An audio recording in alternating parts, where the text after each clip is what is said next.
Hello everyone, and welcome back to my garden here at the Hunter's Tryst in Edinburgh. We've had such a lot of rain lately, and even the sunny days have ended in rain. But today is sunny, it's dry, it's doing its best not to rain, and that's wonderful. It's the middle of March now, and last week I was able to find a day dry enough to cut the grass. And after I cut the grass, I thought I would take a look round and see how many of these winter tidy up jobs still needed to be done. And I was really quite surprised at how many did still need to be done. I thought it might be useful for you if I was to identify the tidy up jobs that really need doing now and the ones that really should be left for a little while for a variety of reasons. Regarding pruning shrubs, I find this is a very useful rule of thumb. If your shrub flowers in the first part of the year, then it's flowering on wood that it made the previous year. And as soon as the flowers have finished, you need to cut it back, cut all the dead heads off and cut the bush back to the size you want it, and so it will have all spring and summer and autumn to grow new shoots ready for flowering next spring. If, however, it flowers in the second half of the year, it's flowering on wood that it made earlier this year. And so the time to prune it would be after it's finished flowering, but you've got all winter to do that. And once you've cut it back in winter or early spring, it's got all of spring and all of summer to grow new shoots so that it can flower later on in the summer. I think this rule of thumb should cover most eventualities. There might be the odd situation that it doesn't work for, but generally it's a good rule to follow. I have a lot of winter jasmine in the garden, but its best flowers are now finished. You can see there's not much left on it now. So now is a good time to cut it back. I haven't done it yet, but I will do it quite soon. I have a couple of red dogwoods or cornus in the garden. They've both been allowed to grow far too big, and they really need cutting back now because it's the new growth that produces the nicely coloured stems. And you can see here the oldest stems are really fairly colourless, and now's an excellent time to do it. Like a lot of my pruning, it does look a bit brutal, but you'll be rewarded with lovely coloured stems later on.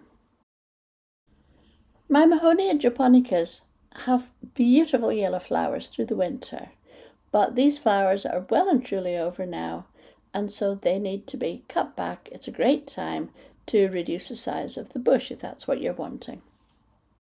The first few cuts removed the flowers and reduced the size, and then I went back and tidied it up a little bit so that it was a neater looking bush altogether. To give you an idea of how much I took off, these branches here are the kind of size that I cut. This Mahonia is a lot bigger, and you can see by what I cut off that I've actually reduced it quite significantly, but it will come. I was given this pyracantha as a cutting many years ago, and it's lovely when it's covered with berries. The birds really like it. And I think because of this, I've let it get far too big, so now it's going to be an enormous job to tackle. I've already filled 2 bins, and you can see how much is left on the ground. And I haven't even finished cutting it all yet. And definitely a job for stout gardening gloves to protect your fingers. I think you'll be familiar with my beautiful Cornus midwinter fire. Same family as the red cornus that I showed you earlier, but I treat these slightly differently. Because I love the colour of the stems so very much, and because the leaves aren't really coming yet, I'm happy to leave this at least another month, and so I'm getting the benefit of the colours.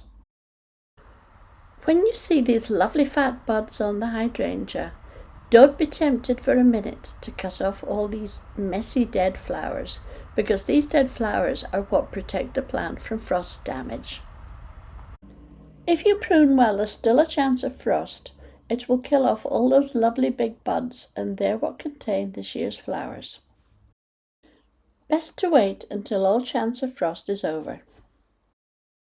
I've already reduced this rose in size so that the winter winds don't rock it and loosen it, but shortly I'll be ready to prune it properly. Now just a little bit of weeding to be done before all those nice shoots cover up the weeds completely and I can't see them. And a bit of plant division. I've got a couple of plants in the garden that are making a bit of a takeover bid, so I shall be digging some of them up, sharing them with people probably, and making space for some other things. These pink shoots that you can see popping up here belong to Euphorbia fireglow, and they spread by underground rhizome. Lovely as they are, they're just spreading too far, so I'm going to take some up in the middle and give them to a friend. Uh-oh, here comes Tosh, the garden inspector. He's not keen on walking on the gravel. He tends to keep to the sets. I wonder if we've cut off enough for his satisfaction.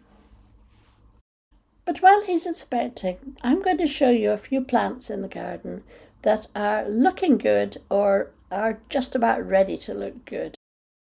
This is Lathyrus vernus, or spring pea. It's got such a pretty little flower. And this little evergreen is called Daphne transatlantica, eternal fragrance. As its name implies, it will smell gorgeous very soon. This is one of several rhododendrons in the garden, and just look at the size of these buds. It's going to be a real corker when it comes out.